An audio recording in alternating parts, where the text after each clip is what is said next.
Sinead Oconnor has been a controversial figure for a few decades now.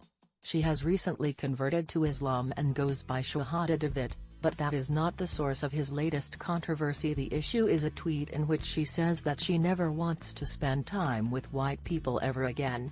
"I'm terribly sorry," Sinead's tweet begins. She continues, "What I'm about to say is something so racist I never thought my soul could ever feel it. But truly I never want to spend time with white people again," she writes. That is such a head-scratcher, but she does offer a strange definition of white people. In parentheses, she writes, "If that's what non-Muslims are called. We don't claim to be experts in theology, but that word would probably be kafir, not white people. Not for one moment, for any reason," Sinead makes clear. "They are disgusting." Regardless of her religious adherence, Sinead Oconnor is very, very white.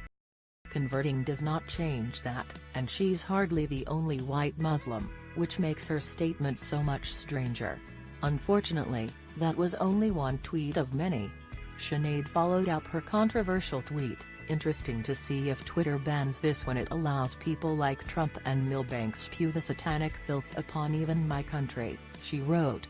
Twitter has not, as of Wednesday afternoon, done anything of the sort to her tweet. On top of that, the 51-year-old folk singer seemed eager to get into heated religious discourse. "How come so-called Christian and Jewish theologians?" her question begins.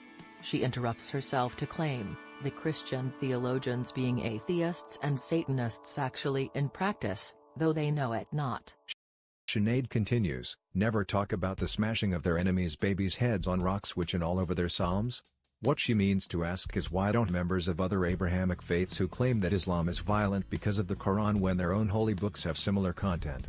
She then promptly answers her own question. BTW if one is an intelligent theologian and has taken the journey, she tweets. One would know there is no more talk of ancient violence in the Quran as the Tanakh, the Bible, or the Sahih Mahabharata, she writes.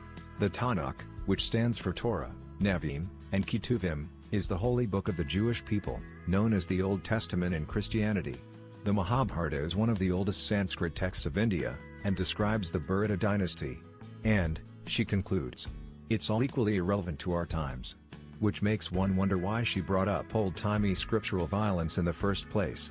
So, there are a few obvious things to unpackage. Her tweet isn't racist, exactly, it's just hostile, prejudiced, argumentative, and deeply confused. She is a white woman, in terms of what that term actually means. If she'd said that she didn't want to hang out with non-Muslims ever again, that would be prejudiced and obnoxious. But remember that she has been making impulsive and sometimes offensive statements for decades. Just 1 year ago, Sinead Oconnor recorded a disturbing video in which she shared that she was suicidal. She probably converted in the hopes that it will bring her peace, but lashed out online because she cannot help herself. Sinead Oconnor has been an outspoken critic of organized religion for a very long time. Unfortunately, her confrontational approach is sometimes off-putting, even to those who share her views. At the end of her Twitter rant, she did at least acknowledge how bizarre her social media messages have been. Final word, she wrote. If it's crazy to care, then by all means, spank my ass and call me Fruity Loops. We hope that she is getting whatever help and support she needs in this time. Perhaps her newly found religious community can help. What do you think about it? Share your opinion in the comments below the video. And also subscribe to the channel not to miss new, interesting videos.